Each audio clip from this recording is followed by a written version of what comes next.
Hello mga kabosing, it's me, Boss Yuri, ang batang magala.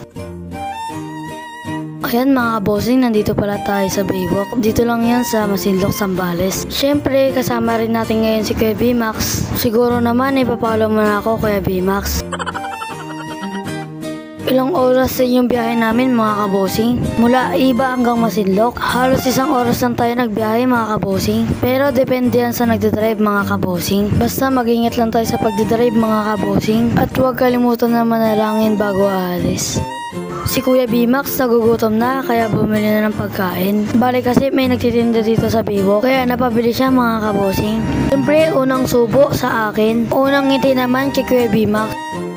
At ayun nga, pinagsasaluhan na namin ni Kuya B-Max yung fresh cracker. Na-amaze talaga ako doon mga kabosing. Doon sa gitna ng dagat, yung maliwanag doon.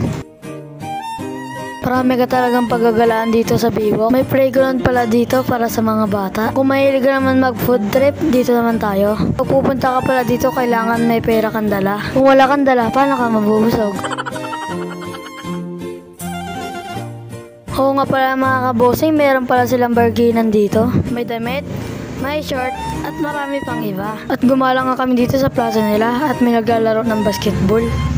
Dahil nga nagutom na kami, bumalik na kami dito sa bilihan ng pagkain. Ano yan Kuya B-Max? Tingin ng gutom?